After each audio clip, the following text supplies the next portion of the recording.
السلام عليكم ورحمة الله وبركاته. الحمد لله رب العالمين والعاقبة للمتقين فلا عدوان إلا على الظالمين. أشهد أن لا إله إلا الله وحده لا شريك له وأشهد أن محمدا عبده ورسوله صلوات الله وسلامه عليه وعلى آله وصحابته أجمعين. يا أيها الذين آمنوا اتقوا الله حق تقاته ولا تموتن إلا وأنتم مسلمون. يا أيها الناس اتقوا ربكم الذي خلقكم من نفس واحدة وخلق منها زوجها وبث منهما رجالا كثيرا ونساء واتقوا الله الذي تساءلون به والأرحام إن الله كان عليكم رقيبا. يا أيها الذين آمنوا اتقوا الله وقولوا قولا سديدا يصلح لكم أعمالكم ويغفر لكم ذنوبكم ومن يطع الله ورسوله فقد فاز فوزا عظيما. أما بعد، فإن خير الكلام كلام الله وخير الهدي هدي محمد صلى الله عليه وسلم وشر الأمور محدثاتها وكل محدثة في الدين بدعة وكل بدعة ضلالة وكل ضلالة في النار. رب اشرح لي صدري ويسر لي أمري واحلل عقدة من لساني يفقهوا قولي. رب زدني علما وارزقني فهما.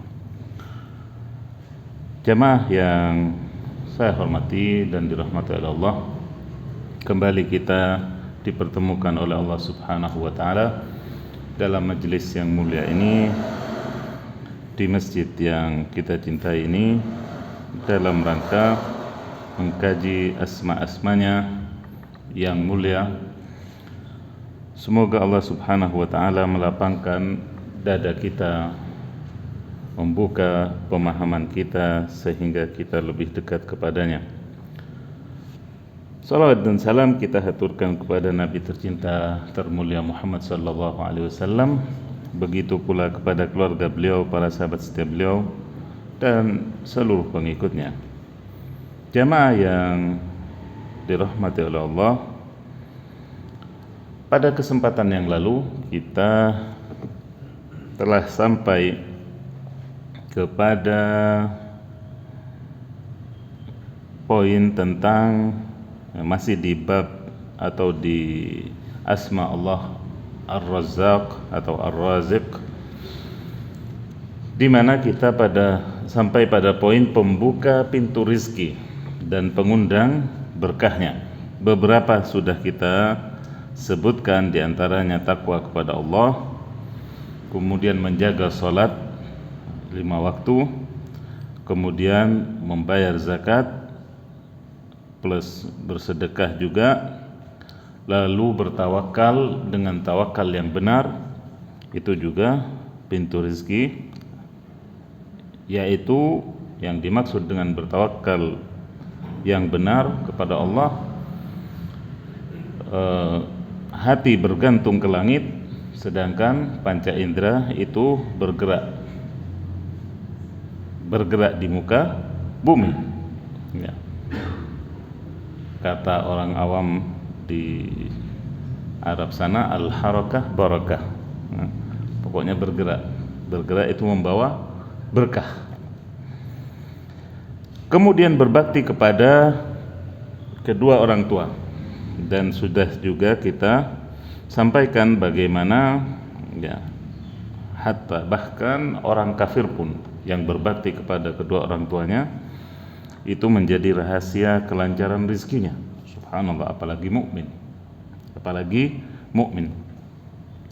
Kemudian silaturahim, juga menikah, sudah kita bahas pada pertemuan yang lalu. Kemudian usaha yang halal, baik itu dengan berdagang sebagaimana Rasulullah SAW sebagai pedagang, atau mengajar, ataupun usaha-usaha lain yang diridhoi oleh Allah Subhanahu wa taala. Kemudian tak kalah pentingnya yaitu beristighfar. Beristighfar. Rasulullah sallallahu alaihi wasallam yang maksum saja ya, dalam keseharian beliau beristighfar ya, tidak kurang dari 70. Dalam riwayat yang lain 100 kali dalam sehari. Tentunya kita lebih berhak untuk itu, atau lebih layak untuk melakukan istighfar yang lebih banyak. Berkenaan dengan istighfar ini, pernah Al-Hasan Al-Basri rahimahullah, seorang tabi'in terkemuka di kota Basrah ya, didatangi oleh seseorang yang mengeluhkan paceklik atau kemarau yang berkepanjangan. Kemudian dia meminta solusi kepada Al-Imam Hasan Al-Basri, Al-Hasan Al-Basri. Lalu beliau menyarankan kepada penanya ini agar banyak beristighfar kepada Allah. Tidak lama kemudian datang lagi orang lain dengan bertanya, juga meminta solusi akan masalahnya, bahwasanya dia tidak diberi anak keturunan setelah menikah sekian lama. Kembali Hasan Al-Basri menasihati atau menyarankan penanya ini agar banyak beristighfar. Kemudian datanglah orang ketiga, bertanya pula tentang solusi dari permasalahannya, di mana ya, ternaknya itu banyak yang mati dan terkena penyakit. Kembali Hasan Al-Basri memberikan solusi agar banyak beristighfar. Kemudian ada di antara murid beliau yang memperhatikan kejadian ini, wahai imam, ya, 3 orang datang menghadap Anda, semuanya membawa masalah yang berbeda, tetapi Anda kasih satu solusi, satu kunci, banyak beristighfar. Maka kemudian Al-Hasan Al-Basri rahimahullah menjawab, tidakkah engkau membaca firman Allah pada surah Nuh, faqultu astaghfiru rabbakum innahu kana ghaffara yursilis samaa'a 'alaikum midrara wa yumdidkum bi amwalin wa banina wa yaj'al lakum jannatin wa yaj'al lakum anhara ma lakum la tarjuna lillahi waqara. Tidakkah engkau membaca firman Allah ketika Nuh alaihissalam berdakwah, aku katakan kepada kaumku, mintalah ampun kepada Rabbmu, Rabb kalian, sesungguhnya dia maha pengampun. Niscaya jika kalian minta ampun kepada Allah, niscaya Allah subhanahu wa ta'ala akan mengirimkan apa? Hujan dari atas langit. Dan wa fis sama'i rizqukum wa ma tu'adun, dan di langit itu lah apa?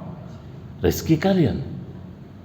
Diawali dengan diturunkannya hujan. Kemudian wa yumdidkum bi amwalin wa banin. Kemudian setelah itu Allah akan mudahkan, Allah akan luaskan, Allah akan perbanyak harta ya, dan anak keturunan kalian. Juga waj'al lakum jannatin, menjadikan untuk kalian ya taman-taman atau kebun-kebun yang subur. Juga sungai-sungai yang mengalir. Subhanallah. Jadi istighfar ini di antara manfaatnya atau di antara ya Keistimewaannya adalah 3 perkara yang disebutkan oleh Imam Al-Hasan Al-Basri. Kemudian juga banyak berzikir kepada Allah. Ini juga akan mendatangkan ya pintu rezeki dan pengundang berkah kalau memang sudah banyak rezekinya.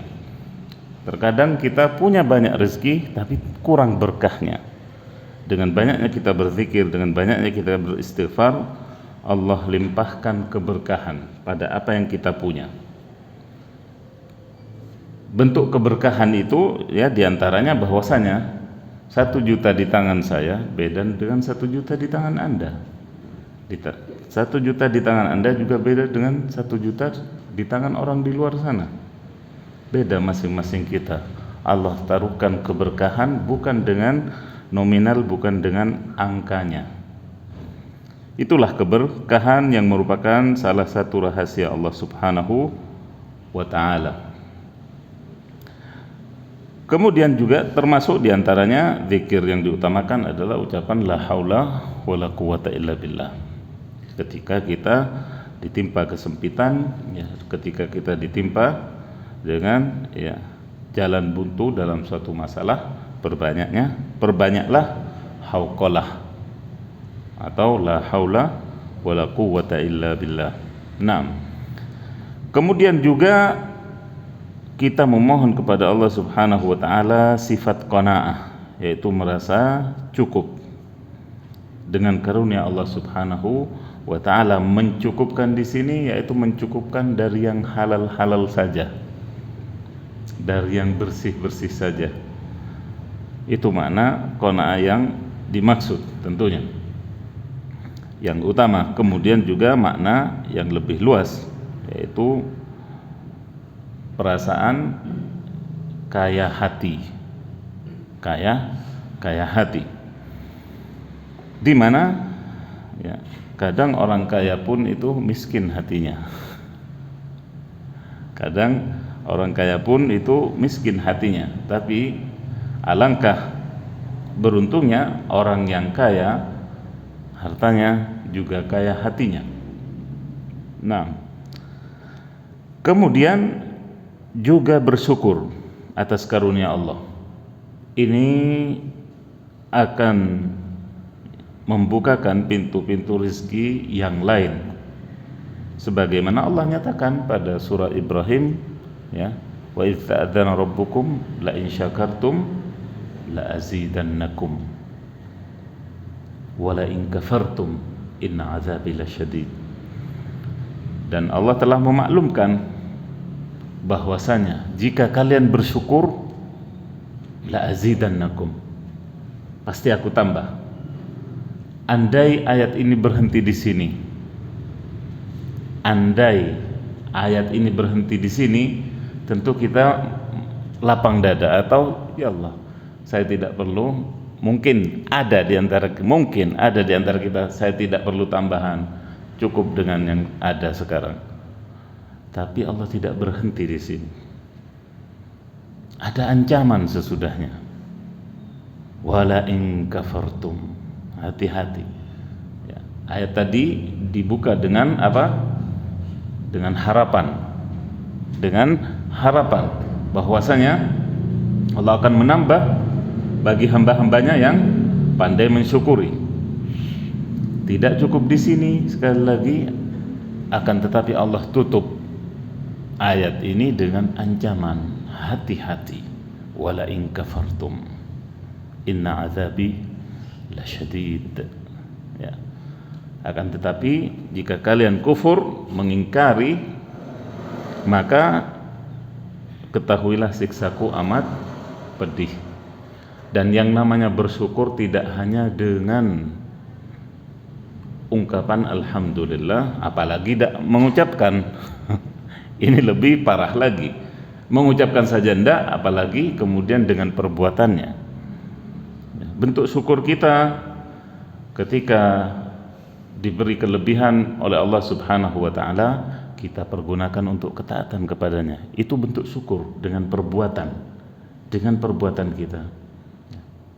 kita diberikan kendaraan oleh Allah Subhanahu wa taala, di antara bentuk syukur kita diberi kendaraan tersebut adalah kita gunakan untuk ketaatan kepadanya. Untuk ketaatan kepadanya, bukan hanya dipakai untuk yang mubah-mubah, apalagi na'udzubillah yang enggak. Ya. Itu bentuk syukur kita. Selain ucapan pujian kepada Allah Subhanahu wa taala, di situ akan memberikan, Allah akan tambahkan barakah dari kendaraan yang kita punya. Ya. Allah akan tambahkan keberkahan pada kendaraan yang kita punya.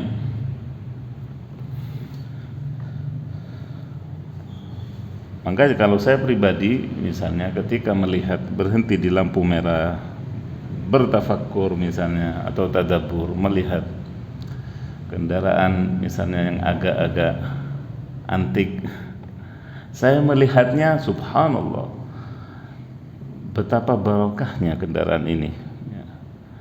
Berapa hajat yang ditunaikan oleh yang punya ini dengan pakai kendaraan ini. Hajat hidupnya, hajat mungkin tetangganya juga dibantu, hajat yang lainnya juga mendatangkan, mencetak jutaan rupiah. Jangan melihat kepada zahirnya saja. Itu diantara bentuk syukur kita kepada Allah Subhanahu wa ta'ala. Baik. Kemudian tak kalah pentingnya jamaah yang dirahmati Allah adalah berdoa.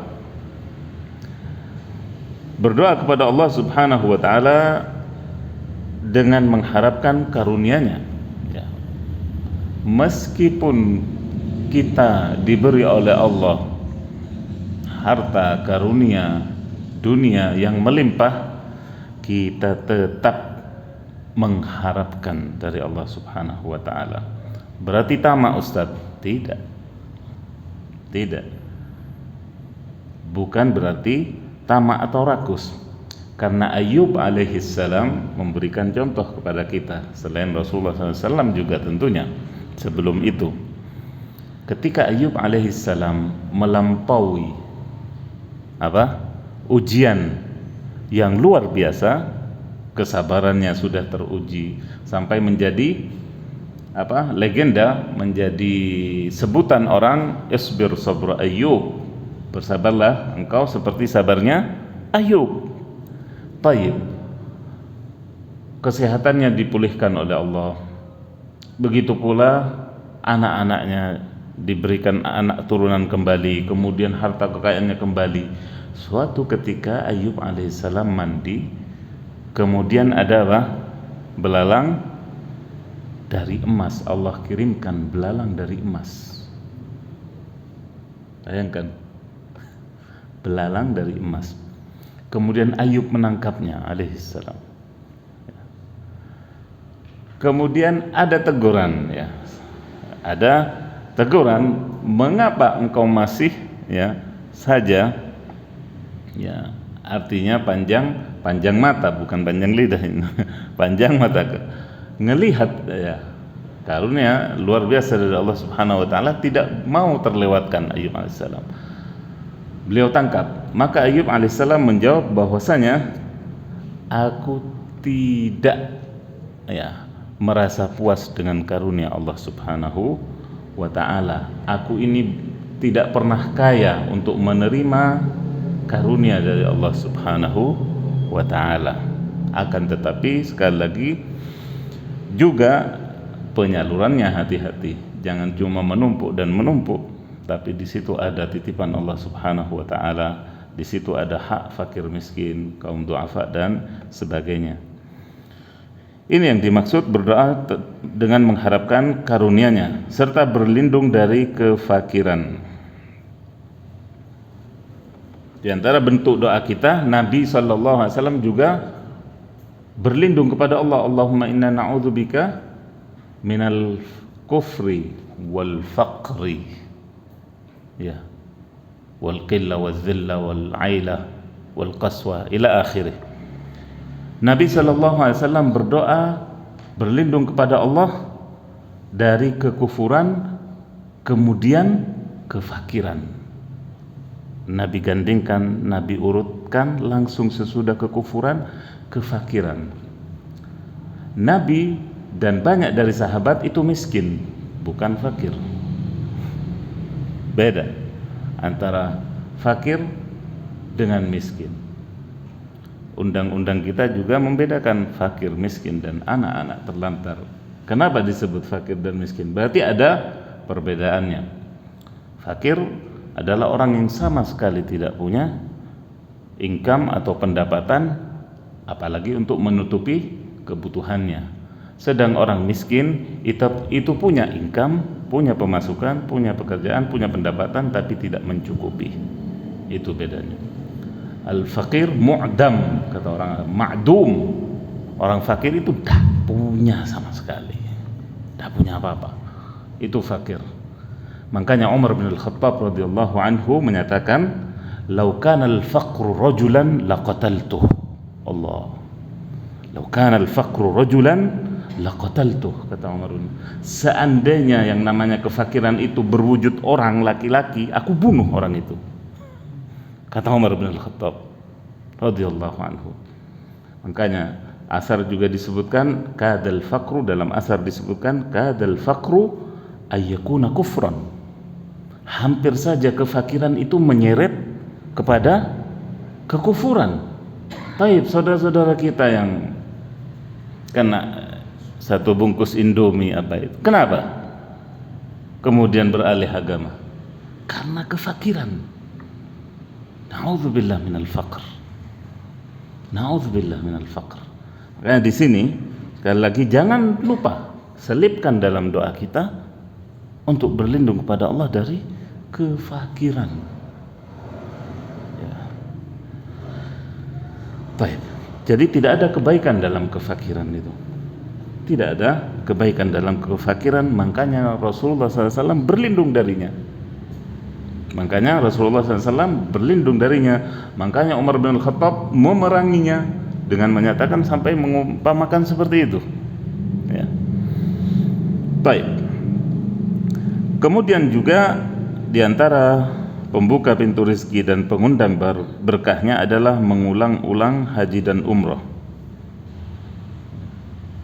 di mana keduanya menafikan kefakiran seperti dan yang disebutkan dalam hadis, seperti api yang menafikan atau membuang karatnya emas atau karatnya besi.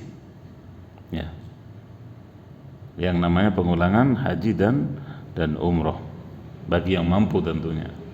Bagi yang berlebih. Jadi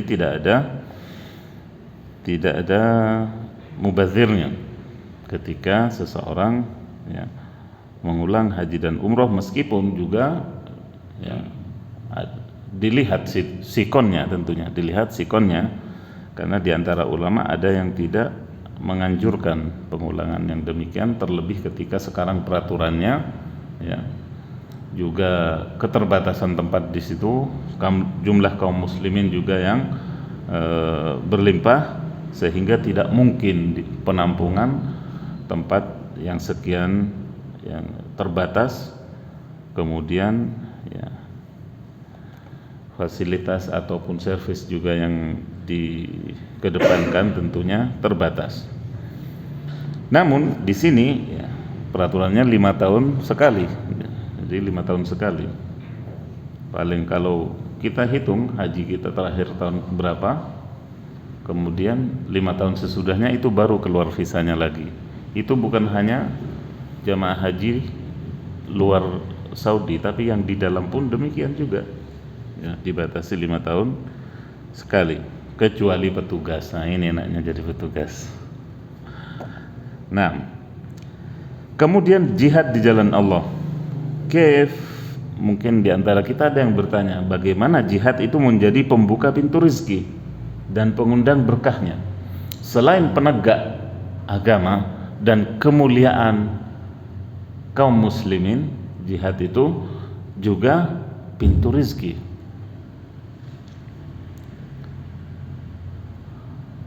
Bagaimana? Rasulullah SAW sendiri mengabarkan wa ju'ila rizki tahta rumhi, ya. Dan Allah jadikan ya di akhir-akhir hayat beliau bahwasanya rezekinya di bawah kilatan pedang, yaitu dengan jihad. Karena di situ ada ghanimah. Di situ ada ghanimah. Selain meninggikan kalimat Allah, memuliakan Islam dan kaum muslimin, ya, mengangkat ya derajat dan martabat mereka di mata musuh-musuhnya, jihad ini juga sebagai pembuka pintu rizki dan barakahnya. Pintu rizki dan barakahnya. Bagaimana juga kalau kita buka lembaran sirah nabawiyah ataupun sejarah para sahabat, bagaimana sahabat seperti Abdullah bin Zubair misalnya meninggalkan waris yang sekian banyaknya, ya, berupa tanah dan kebun-kebun, hasil dari ghanimah. Hasil dari ghanimah. Nah, kemudian bertaubat, dan ini tak kalah pentingnya juga sebagai pintu rizki dan pengundang barakahnya, meskipun tentunya Allah akan menguji kebenaran taubat kita atau seseorang. Seorang menyatakan taubat, ya, dari riba misalnya, silahkan tanya bagaimana ujian mereka dalam meninggalkan kabirah min kabairidz dzunub tersebut, yaitu dosa besar tersebut. Tidak mudah, tapi di situ ujiannya. Allah akan melihat kebenaran dan kesungguhan niat Anda untuk bertaubat. Justru dengan taubat itu nantinya setelah proses pembersihan dosa-dosa tadi, Allah akan bukakan pintu rizki yang tidak tersangka-sangka, tak terduga, dan akan Allah limpahkan keberkahan. Dan umumnya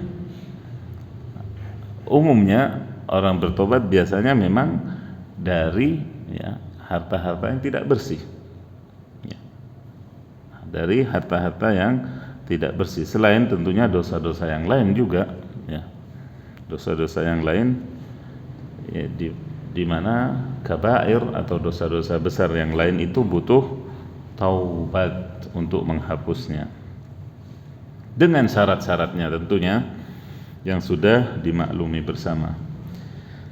Jamaah yang saya hormati dan dirahmati Allah, kita beralih kepada poin terakhir dari Asma Ar-Razzaq ini atau Ar-Razik, yaitu manfaat beriman kepada asma ini. Manfaat beriman kepada Ismullahir Raziq war Razzaq. Yang pertama, mentauhidkan Allah dalam beribadah, melepaskan diri dari syirik dengan berbagai jenis dan bentuknya, sebab Allah sang pencipta pengatur rezeki adalah satu-satunya zat yang berhak diibadahi, ya, satu-satunya zat yang berhak diibadahi, Allah subhanahu wa ta'ala sebagai Ar-Razik dan Ar-Razzaq.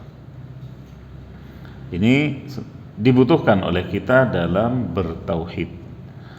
Kemudian yang kedua, keyakinan akan asmanya ini membuahkan ketenangan dan ketentraman dalam hati, ya. Asma Ar-Razik dan Ar-Razzaq ini akan menenteramkan dan menenangkan hati kita, jauh dari ketakutan ataupun kegundahan atas jatah rizki kita, ya. Kalau Allah menyatakan wa ma min dabbatin fil ardi illa 'ala Allahi rizquha, tidak ada satu binatang melata pun yang merangkak di muka bumi ini kecuali Allah yang menjamin rizkinya. Ketika kita meyakini, ya, firman-Nya tersebut, tentu hati kita akan tenang dan tentram, jauh dari ketakutan dan kegundahan yang biasa atau was-was yang biasa dibisikkan oleh setan, ya. Asyaitanu ya'itukumul faqr, ya. Setan itu yang selalu membisikkan, membuat kalian was-was tentang takut kefakiran dan kemiskinan. Kemudian bertawakal dengan benar, tawakal yang benar kepada Allah Subhanahu wa taala akan membentengi seorang hamba dari mencari rezeki yang haram atau terputusnya ketakutan akan terputusnya rezeki oleh manusia atau perantaranya berupa atasan ataupun yang lainnya. Maka dari itu seorang mukmin akan tentunya menolak berbagai cara-cara yang tidak dibenarkan, rishwah, sogok menyogok misalnya, atau suap, atau menutupi al-haq yang benar, atau membela yang batil hanya karena dunia atau karena uang. Kemudian yang ketiga, membangkitkan sifat tawakal, penuh harap dan bergantung kepada Allah Azza wa Jalla. Sudah kita ketahui pada pembahasan atau keterangan pertemuan yang lalu bagaimana sifat tawakal ini bangkit ketika kita sadar akan asma Allah Ar-Razik atau Ar-Razzaq. Kalau burung saja dengan usahanya yang sangat terbatas, Allah berikan kepadanya rezekinya, lalu bagaimana dengan kita yang Allah berikan lebih dari burung? Kita punya akal, burung tidak punya akal. Kita punya tangan dan kaki, burung hanya punya kaki dan paruhnya, dan lain-lain. Maka dari itu sifat tawakal ini tentunya akan lebih tegar di hati kita. Kemudian yang keempat, keterkaitan dengan asma lainnya, keterkaitan Ar-Razzaq ataupun Ar-Razik dengan asma-asma Allah yang lainnya. Sebab zat yang menjamin rezeki makhluknya pasti zat itu pula yang maha kuasa atau Al-Qadir. Zat itu pula yang maha lembut atau Al-Latif. Zat itu pula yang maha bijaksana atau Al-Hakim dalam mengatur rezeki. Sehingga ada yang dibuat kaya, ada yang dibuat sedang, ada yang dibuat kekurangan. Nah, semua itu dengan hikmah yang Allah kehendaki, dengan kebijaksanaan yang Allah kehendaki, dengan kemahakuasaan Allah Subhanahu wa taala atas hambanya, dengan kemahalembutan Allah. Bagaimana Allah lembut kepada kita dalam membagi rezeki. Kita misalnya kita masing-masing hadir sekarang ini ataupun yang mendengar suara saya, kalau kita renungkan atau kalau kita bayangkan rezeki kita melimpah terus sejak kita kecil, kira-kira kita pandai bersyukur tidak?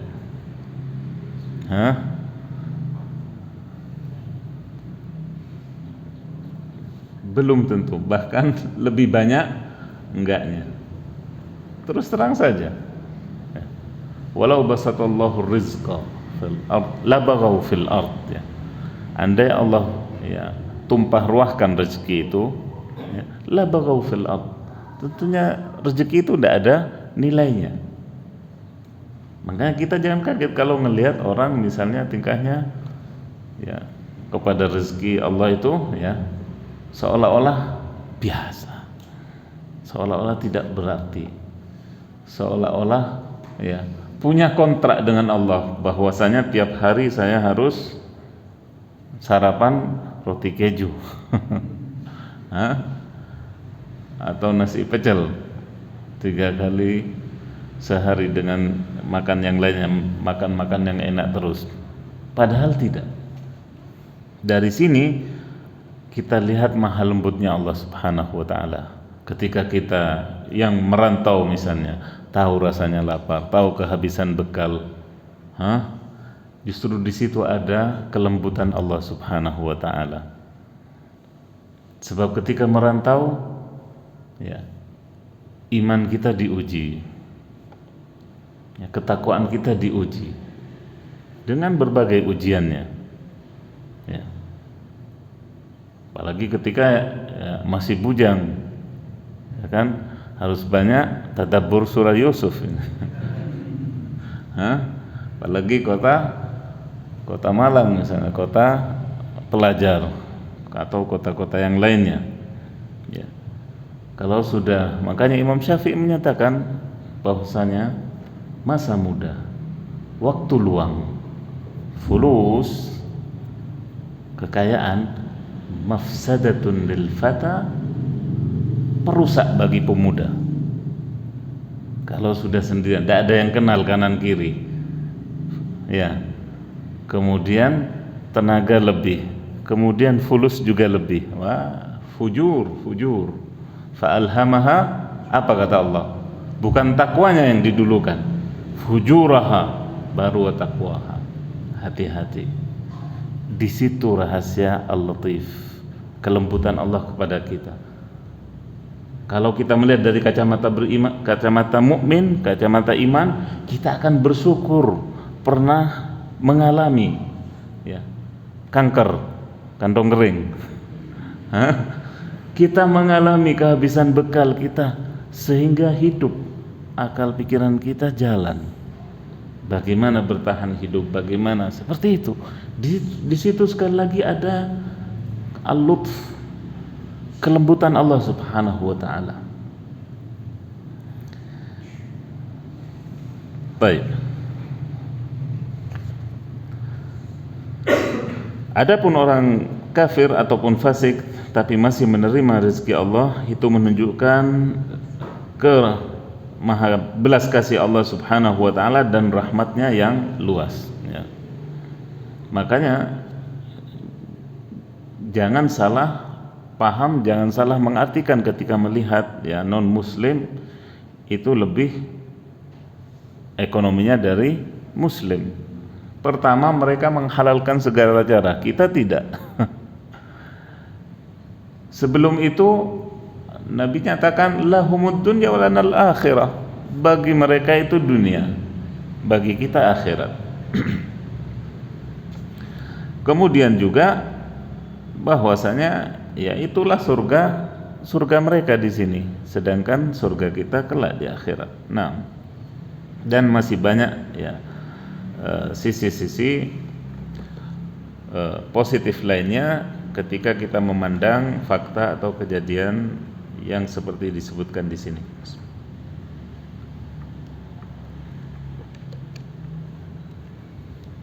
Kemudian faedah berikutnya, cinta yang besar di hati para hamba pilihan Allah dan mukmin serta walinya terhadap zat yang menjamin rezeki, di mana mereka memiliki rezeki plus, ya, rezeki tambahan, yaitu ilmu, iman dan amal soleh serta hidayah. Tentunya cinta seorang mukmin yang sadar, yang memahami, ya, asma Allah Ar-Razik dan Ar-Razzaq, tentu akan lebih mendalam keimanannya, spirit, semangat untuk beramal solehnya juga lebih, juga menambah, ya, hidayah yang dia raih tentunya akan lebih dan lebih. Kemudian yang keenam, ketakwaan adalah salah satu magnet penarik rezeki dan berkah, ya. Allah berfirman, wa may yattaqillaha yaj'al lahu makhraja wa yarzuqhu min haitsu la yahtasib wa may yatawakkal 'ala Allahi fahuwa hasbuh innallaha balighu amrih qad ja'alallahu likulli syai'in. Sebaliknya, maksiat itu penahan rezeki dan berkah, pengundang sial dan kekalutan hidup. Nah, siapa yang bertakwa kepada Allah, niscaya Allah akan bukakan baginya jalan keluar atau solusi. Kemudian Allah akan memberinya rezeki dari arah yang tak terduga. Dan ini juga dengan pengalaman kita buktikan, ya, kita rasakan bagaimana Allah Subhanahu wa taala memberikan, ya, jalan keluar yang betul-betul tidak kita sangka. Sebaliknya, bahwasanya maksiat itu penahan rizki dan berkah. Seperti yang saya sebutkan tadi, bagaimana nilai harta atau kekayaan yang angkanya boleh jadi sama, tapi keberkahan yang ada di dalamnya itu beda. Juga yang namanya maksiat itu pengundang sial, yaitu pengundang bencana, ya, pengundang bencana atau murka Allah Subhanahu wa ta'ala. Dan ketika Allah murka dan menurunkan, na'udzubillah summa na'udzubillah, menurunkan tegurannya atau bencana, yang kena bukan pelaku maksiatnya saja, tapi semua kena. Wattaqu fitnatan la tusibanna adh-dhalamu minkum khassah. Takutlah akan suatu fitnah, musibah yang akan melanda bukan orang-orang yang zalim dari kalian saja, bukan pelanggar-pelanggar saja, bukan sekali lagi pelanggar-pelanggar saja, pelaku-pelaku maksiatnya saja, tapi yang soleh dan toleh semua kena. Apakah kemudian yang rajin ke masjid tidak kena? Boleh jadi, tapi itu jarang. Boleh jadi, tapi itu jarang. Kalau sudah Allah turunkan ya tegurannya, bencananya, yang soleh pun kena. Kenapa kamu diam? Di mana amar ma'ruf nahi munkar? Itu masalahnya. Karena itu yang kita takutkan. Dan yang dimaksud di sini pengundang sial dan kekalutan hidup. 6. Karena Oman a'rada an dzikri fa inna lahu ma'isyatan dhanka, kata Allah. Dan barang siapa, ketahuilah, yang berpaling dari peringatanku, dari mengingat Allah, dari zikir, ya, dari amal soleh, maka baginya kehidupan yang sempit. Dhanka, yaitu sempit. Bukan berarti kemudian sempit tempat tinggalnya, tidak harus. Ya, justru bisa jadi tempat tinggal seseorang ya, kecil akan tetapi lapang. Allah Subhanahu wa ta'ala bukakan kepadanya keberkahan. Di sini kehidupan yang sempit yaitu diantaranya bentuk kekalutan ini. Bukankah kita ya, tidak jarang bertemu dengan orang yang setiap ketemu cemberut saja? Ini perlu dipertanyakan. Bisa jadi ini adalah indikasi yang tidak baik. Nah, kemudian berikutnya, seorang mukmin harus menjadikan obsesi utamanya meraih rezeki terbesar dan karunia teragung, yaitu berupa ridha Allah dan surganya. Itulah karunia teragung. Wasari'u ila maghfiratin min rabbikum wa jannatin 'arduha as-samawati wal ardh, ya. Dan berlombalah kalian cepat-cepat dalam meraih ya, ridha Allah dan juga surganya yang seluas langit dan bumi. Kemudian tak kalah pentingnya di sini poin terakhir adalah beriman pada asma ini akan menjauhkan sifat bakhil. Sifat bakhil sebab ia meyakini semua dari Allah, Sang Maha Pemberi rezeki, harta, hidayah maupun ilmu. Justru dengan beriman kepada asma Allah Ar-Razik dan Ar-Razzaq akan memotivasi seseorang untuk tawaduk dan dermawan, ya, di mana dia akan memanfaatkan semua potensi yang dia miliki, ilmu, harta maupun jabatannya di jalan Allah Subhanahu wa ta'ala. Dan yang namanya sifat bakhil tentunya bukan hanya agama yang mencelanya, akan tetapi tabiat manusia juga mencelanya. Siapa yang mau berteman dengan bakhil? Tidak ada dari kita. Anak kecil saja ya, suka sama orang yang dermawan. Sebentar-sebentar diajak beli-beli. 6. Dan di akhir